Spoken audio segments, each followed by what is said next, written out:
7 years ago, my life was a complete wreck after my girlfriend Erin finally kicked me out for being a mess.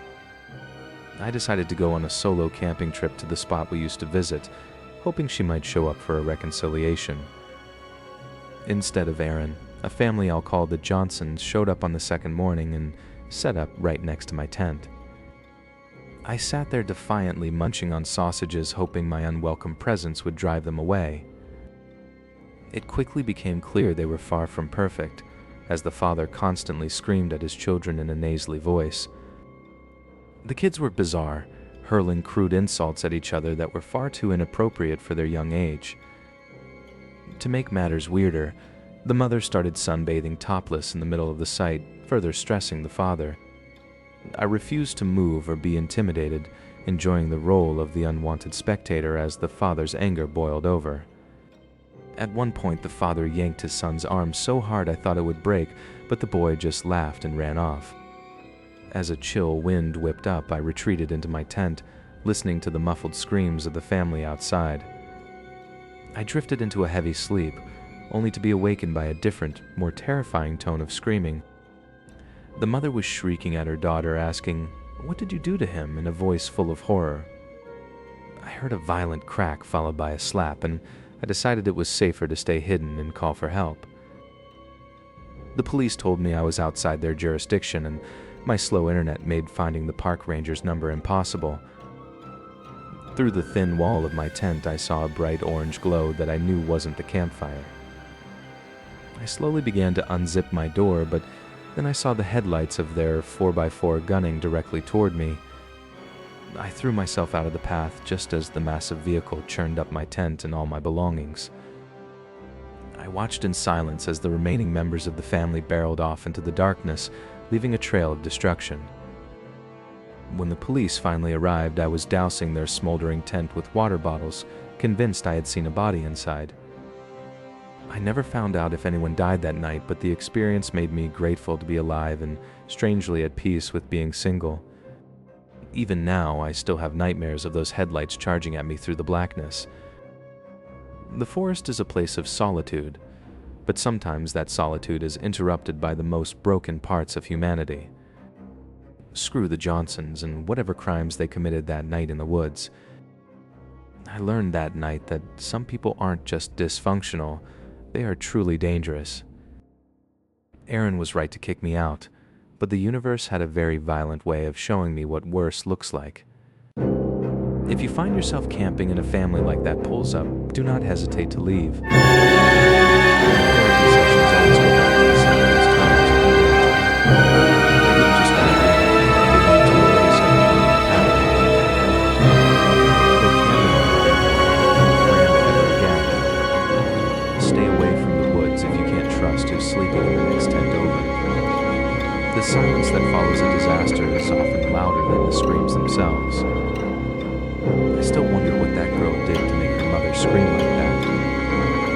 Some families carry secrets that even the deepest forest cannot hide. Every snap of a twig now feels like the precursor to a violent end.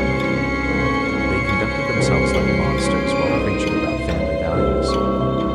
The police didn't care until my life was in immediate visible danger. I can still feel the heat from their burning tent on my face.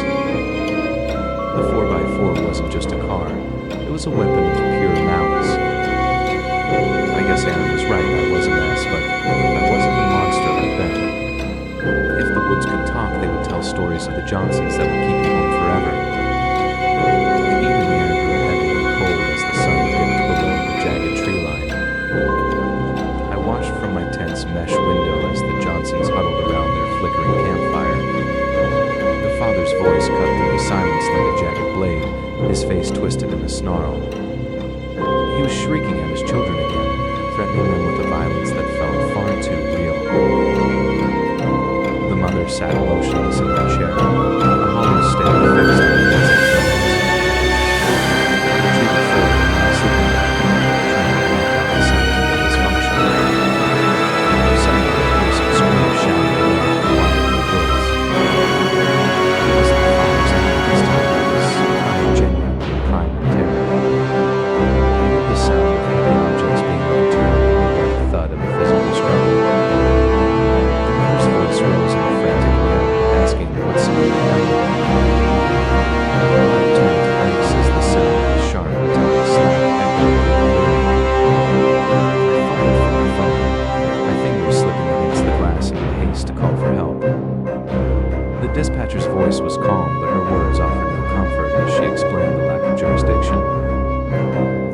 alone in the dark with a family that was tearing itself apart just yards away. An orange glow began to manifest through the thin nylon walls of my shelter. Their tent was on fire, the flames licking hungrily at the synthetic fabric. I knew I couldn't stay hidden any longer as the smell of burning plastic filled my lungs. I felt like a coward as I slowly pulled the zipper down, my heart hammering against my ribs. Just as I pulled my head out,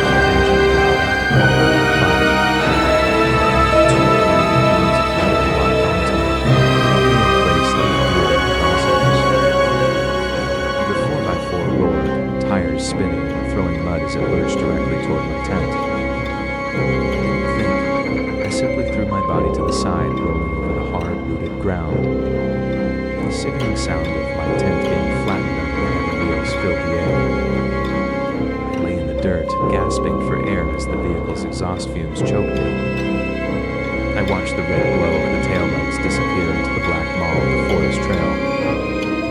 I scrambled to my feet, my mind racing as I looked back at the smoldering wreckage of the Johnson site.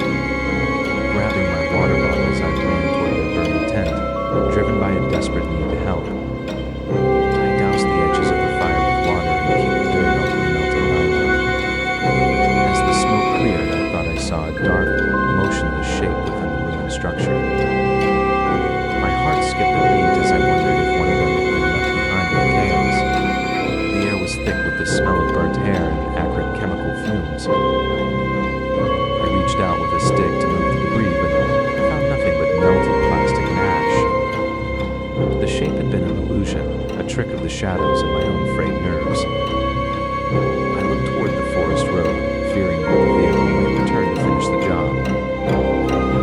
The silence that followed was more terrifying than the scream of the wind. My hands still shaking as I waited for the police to find the area. The Johnsons were gone, the destruction and the sense of power and peace. As the glowing red lights finally flickered through the trees, I was a shell of the moon. They took my statement with the skepticism that made me want to scream. I left the woods the next morning, the image of those headlights charging me like a true. Somehow then the Johnsons were still driving, fueled by the darkness I couldn't fathom. My survival felt like a fluke, a momentary lapse in the universe's cruelty. But as I drove away, I noticed a strange drilled hole in a tree trunk near the exit of the park. It looked far too deliberate to be the work of any animal I knew. I realized then that the Johnsons might have been the least of the terrors hiding in these deep, dark woods. The thick canopy of the Adirondack forest swallowed the morning sun, leaving me in a world of emerald shadows. I was 2 days into a solitary 3-day trek seeking the absolute silence that only the deep woods can provide. My rhythmic pace faltered when I noticed a peculiar marking on a silver birch tree stand. It was a circular hole about the size of a finger, located roughly 5 feet up the trunk. At first I assumed the hunter would be using the local timber for giant practice during the slow season. However, as I stepped closer, I saw no signs of lead fragments or the jagged splintering typically caused by a bullet's impact. The edges of the wood were smooth and uniform, suggesting the use of a mechanical drill rather than a firearm. I recalled a documentary about Canadian maple syrup farms where trees were tapped in a similar fashion. But these were not maple trees, and there were no buckets or spile taps to be found anywhere in the vicinity. A thick amber-colored sap leaked from the openings, coating the bark in a sticky, glistening residue.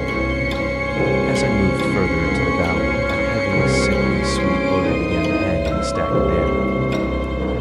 It smelled like a mixture of freshly mown grass left to rot in the sun and wet, decomposing bark. The further I hiked, the more numerous and fresher the drilled holes became on every trunk I passed.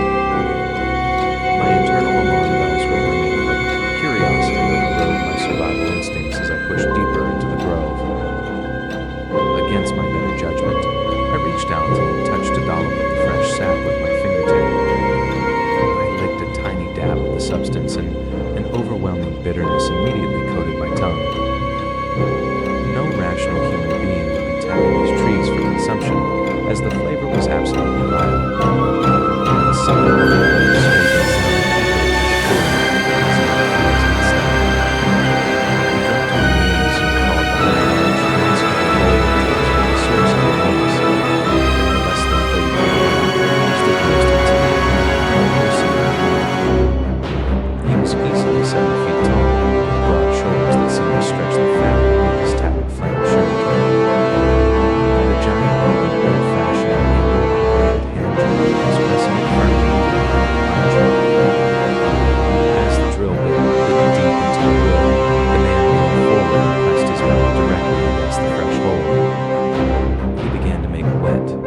sucking noises, inhaling the bitter sap with a frantic, desperate hunger.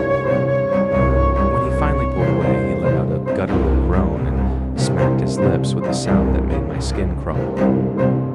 I realized then that I wasn't watching a woodsman, but something altogether more primal and unhinged. Every instinct I possessed screamed at me to turn around and run as quietly as possible. I carefully placed my boot behind me, trying to navigate the minefield of dry twigs and forest debris. A sharp, loud crack echoed through the silent woods as my heel found a hidden branch. The sound was like a gunshot in the still air, and the giant man instantly moved his head in the direction. His eyes were bloodshot and wide, reflecting the faint moonlight like a nocturnal predator sensing its prey. Without a moment's hesitation, the massive figure let out a roar and began thundering toward my hiding spot. I scrambled to my feet, adrenaline surging through my veins as I turned and sprinted blindly into the dark thicket. Behind me, I could hear the terrifying sound of heavy boots crushing everything in their path and the spinning rattle of his hand drill. I lunged through a wall of thorns, ignoring the scratches on my arms as I tried to put distance between us. The man's heavy breathing sounded like a steam engine, never seeming to fall further back no matter how fast I ran. My lungs burned and my legs felt like lead, but the fear of being caught by that creature kept me moving through the night. Eventually, the sounds of pursuit faded into the rustle of the wind, but I dared not slow down for hours. Every snap of a twig or hoot of an owl sent a fresh jolt of terror through my weary body. I thought I was finally safe until I looked up and saw a fresh, dripping hole drilled into the tree right above my head. My blood turned to ice as a thick drop of sap landed directly on my cheek. I slowly lowered my gaze from the freshly drilled hole in the bark. Standing barely 10 feet away, concealed by the thick brush, was the giant man. His mouth was smeared with a sticky, dark residue that glistened.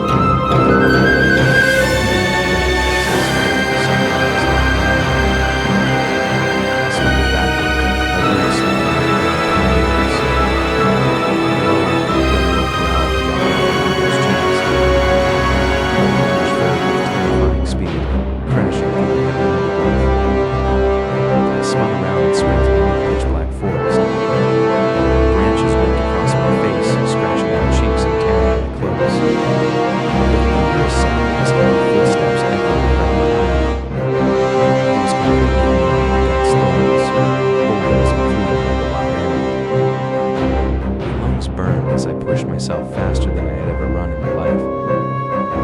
I dared not look back, keeping my eyes fixed on the impenetrable darkness ahead. The ground suddenly dipped beneath my feet.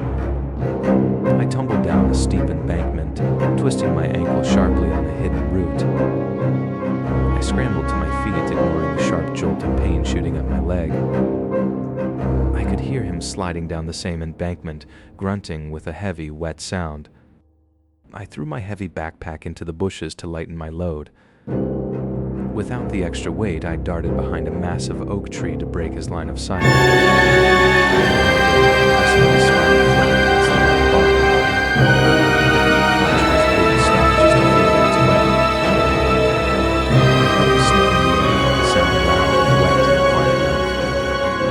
My heart hammered so violently against my ribs that I feared he could hear it. A massive, dirt-caked hand suddenly slammed onto the trunk of my hiding tree. He slowly began to lean his enormous weight against the wood. I dropped to my hands and knees, crawling silently through the dense ferns. I slithered over wet moss and rotting logs, desperate to put distance between between us. Moonlight broke through the canopy ahead, revealing a small, rocky stream. I splashed into the freezing water, hoping it would mask my scent and my tracks. Every step through the knee-deep current drained my rapidly fading strength. A massive splash exploded behind me, echoing loudly in the narrow ravine. He had found the water and was charging straight down the middle of the stream. I scrambled up the muddy opposite bank, my fingernails digging desperately into the soil. I crested the ridge, my legs screaming in agony as I collapsed into a patch of tall grass. The giant paused in the water, letting out a frustrated, deafening roar.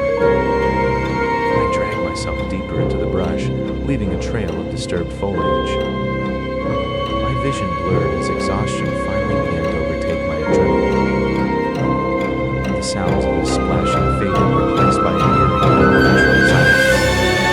I forced myself to stand, peering through the tree line with a strange, artificial light glowing in the distance.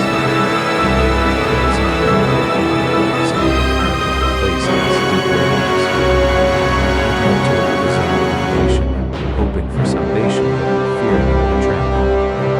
As I pushed past the final line of trees, my jaw dropped at the impossible sight waiting to clear. The clearing opened up like a stage set hidden behind the curtain of foliage. There, sitting atop the bare moss and rotting leaves, was a polished mahogany dining table. 6 ornate chairs were tucked neatly under the edge of the table as if waiting for guests. A pristine white lace tablecloth draped over the wood, untouched by the surrounding grime.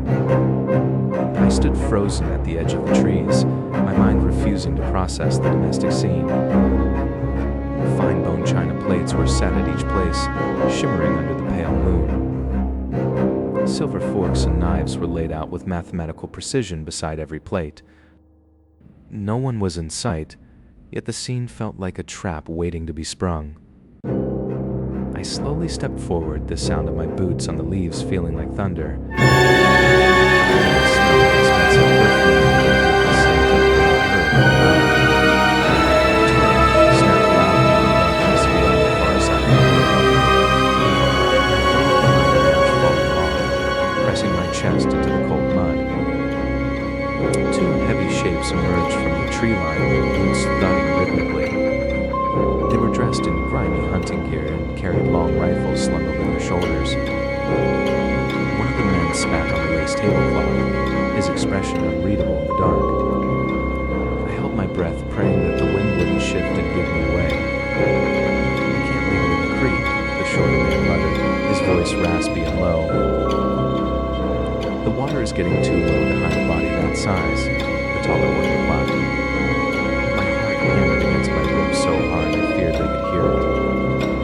They spoke about the traveler as if they were discussing a piece of discarded trash. The well behind the old ridge house is deep enough, the taller one suggested.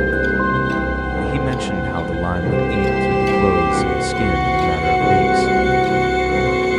The realization of what was in the woods with me made my stomach churn. They turned their attention back to the dining table, checking the silverware for marks. She wants it perfect for the anniversary, the shorter one whispered with a shiver. I realized I wasn't just hiding from poachers, but from something far more organized. Every inch I moved felt like a gamble with my life. I had to stop talking. I saw my face into the dark smell of rooms. His voice called in the silence like a wind. The woods were deathly quiet, as if even the insects were afraid to make a sound. It's just a deer, leaving, the other one grumbled, pulling his partner back. They turned and began walking back into the darkness, their boots fading into the distance. I waited 10 minutes before I dared to lift my head from the run. I knew I would be as far away from this clearing as possible before they returned. I scrambled through the thorns, ignoring the way they tore at my skin. The trail was gone, replaced by a maze of identical trees and shifting shadows. I stumbled upon a small creek, the water black and reflecting nothing. A pale, bloated shape was snagged on a branch just beneath the surface. I scrambled back from the water's edge, my boots slipping on the slick rocks. From the trees behind me, a low, melodic whistle began to echo through the valley. It wasn't the sound of a bird, but the precise tune of a formal waltz. I turned and ran blindly, the whistle growing louder and more insistent with every step. Just as I reached the crest of the hill, I saw a flicker of orange light in the distance. But as I drew closer, I realized the fire wasn't on within the burning tent. Beside the fire, a figure sat perfectly still, watching the canvas melt into the earth. I recognized the backpack lying in the dirt. It belonged to the woman I had passed miles ago. My foot slipped on a loose rock, and the sound echoed like a gunshot in a small clearing.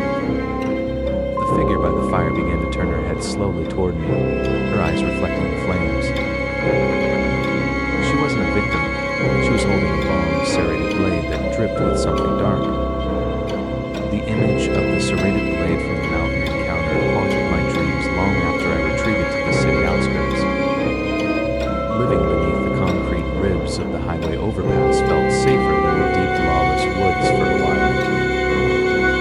I had carved out a small corner of existence away from the prying eyes of the shelters and the police. The constant hum of the tires overhead provided a mechanical lullaby that masked the sounds of the world below.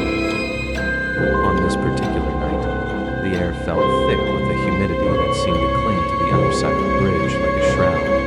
I crawled into my tent and zipped the door shut, hoping for a few hours of uninterrupted rest. The darkness inside the tent was absolute, broken only by the rhythmic vibration of the traffic above. Suddenly, I could hear the soft presence of the driving behind me. My eyes snapped open, my heart pounded against my ribs as I strove to dismay the loud noise.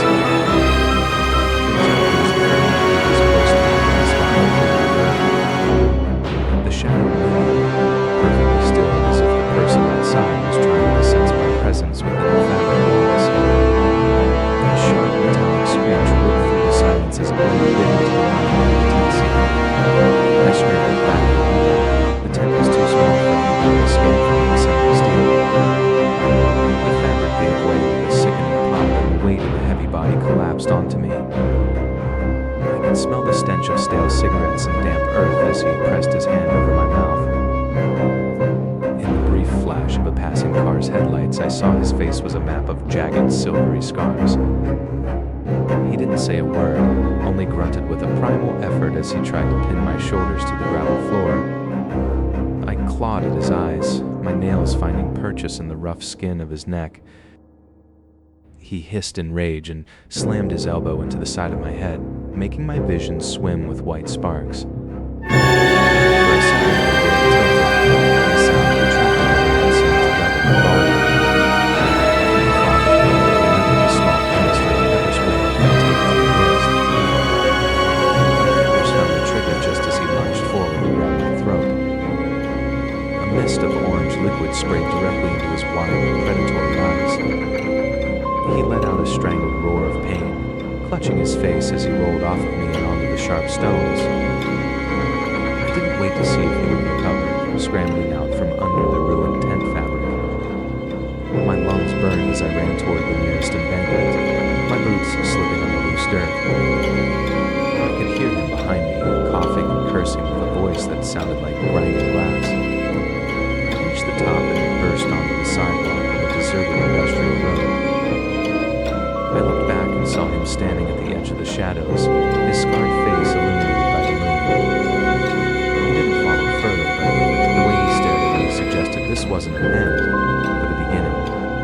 I walked for hours until I reached the center of the city, my hands still shaking uncontrollably. Even in the safety of a 24-hour diner, the feeling of that cold blade cutting through the tent remained fresh. I knew I couldn't go back to the overpass, and I couldn't go back to the woods. The world felt like it was closing in, with monsters waiting in every shadow, both urban and wild. I thought about the survivalist I had met earlier in my travels, wondering if his arrogance would protect me. Fate was a strange way of bringing the most unlikely souls together.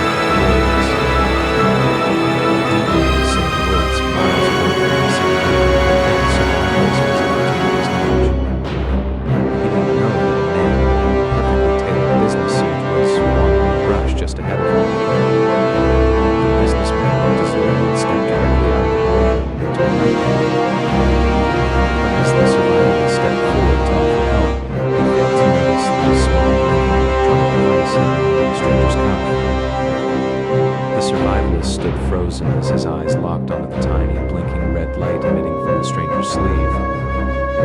He pulled back quickly, trying to process why a man lost in the deep woods would be carrying hidden electronics.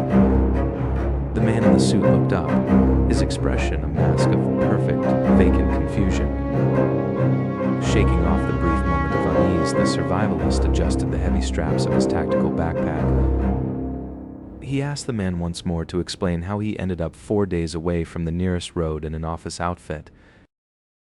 The stranger rubbed his temples, his hands shaking slightly as he recounted a memory of leaving a skyscraper in the city. Classic case of acute statement, perhaps a severe head injury sustained in falling.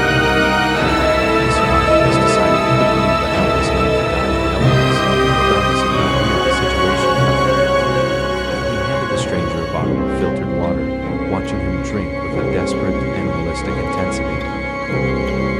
They began to walk, the sound of the businessman's leather loafers snapping dry twigs in the silence. The survivalist noticed that the man didn't seem to stumble once despite his inappropriate footwear. Every few minutes, the stranger would stop and tilt his head as if listening to a frequency only he could hear. They reached a small plateau where the survivalist decided to set up a temporary camp for the night. The businessman sat down and began to pick at a thread on his expensive suit jacket with obsessive precision. A sudden rustle in the bushes made the survivalist reach for the concealed holster hidden in his pack's side pocket. The stranger didn't even flinch at the noise, his gaze still fixed on his own ruined clothing. To break the silence, the survivalist asked the man about his life back in the city. The man spoke about an office job that sounded like it was being described by someone who had only read about business in a textbook. He shifted the topic to the concept of mortality, asking if the survivalist believed the soul could be tracked like a signal. Trying to ignore the chill running down his spine, the survivalist told him to get some sleep for the long hike ahead. They shared the cramped one-man tent, the stranger's breathing sounded. The survivalist fell asleep and saw the stranger staring into the ceiling. His lips were moving in a silent, rapid whisper, chanting something like this. Dawn finally arrived, and the survivalist quickly moved to pack up their gear and leave that scene behind. The second day of hiking felt different, as if the very air around them had grown thin and heavy. Suddenly, the businessman grabbed the survivalist's arm with a strength that felt like a steel vise. They were being hunted by something that moved without making a sound among the branches. The survivalist looked up but saw nothing but the swaying limbs of old oaks and a few crows. The stranger began to shout into the woods, threatening an unseen enemy with a weapon they didn't even possess. The survivalist felt his own pulse racing as he realized he was miles from help with a man who was clearly losing his mind. He noticed the stranger looking at his tactical pack with a strange calculating hunger in his eyes. They pushed through the undergrowth for hours after sunset, the survivalist refusing to stop until he felt they were safe. By his calculations, they should have been miles from the road. He said the road came from a small hallway, his movements slow and labored and fatigued. The businessman sat across from him, perfectly still, his suit now torn and caked in dried mud. A loud mechanical snap echoed through the clearing, followed by the sudden, blinding flash of high-powered spotlights. Armed men in tactical gear swarmed into the hollow, their faces obscured by black balaclavas. One of the agents pinned the survivalist to the ground, whispering that he was lucky to be alive. He looked over and saw the businessman being led away, the man's face twisted into a wide, terrifying grin.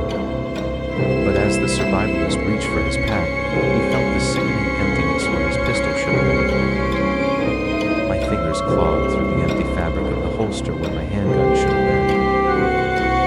I looked over at the man in the suit who sat perfectly still on the flickering embers. His expression hadn't changed since I found him wandering miles from any road. I asked him if he had touched my pack, but he only tilted his head like a curious animal. A heavy silence settled over the woods, deeper and more unnatural than any I had ever felt. Suddenly, the crickets stopped their chirping all at once. I leaned in and told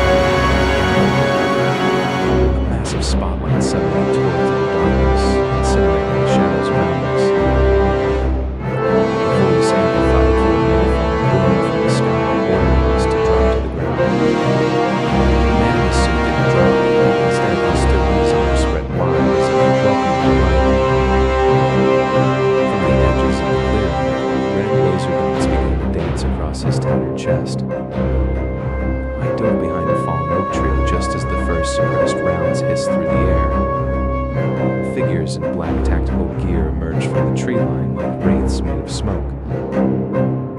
They moved with a terrifying synchronized efficiency that no civilian could ever match. I crawled backward, trying to put as much distance between myself and the suited man as possible.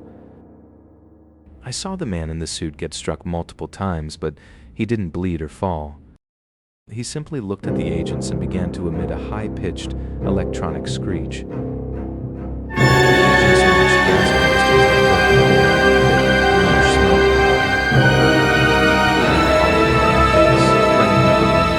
Fumes awoke me. A flashbang grenade buried, and for a moment, the world turned into a silent white void. When my vision returned, I saw the agents surrounding the man, pinning him down with specialized cables.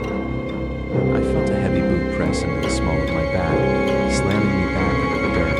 A cold metallic voice told me to remain still if I wanted to keep my life. I watched from the ground as they loaded the suited man into a black container that had been lowered from the sky. The businessman didn't fight back. He just looked at me through the crate's small window one last time. His eyes weren't human anymore. They were swirling pools of silver liquid. In an instant, the thumping noise increased to a deafening roar and then vanished. The spotlight went out, plunging the forest back into a terrifying absolute darkness. I stayed on the ground for what felt like hours, listening for any sign of their return.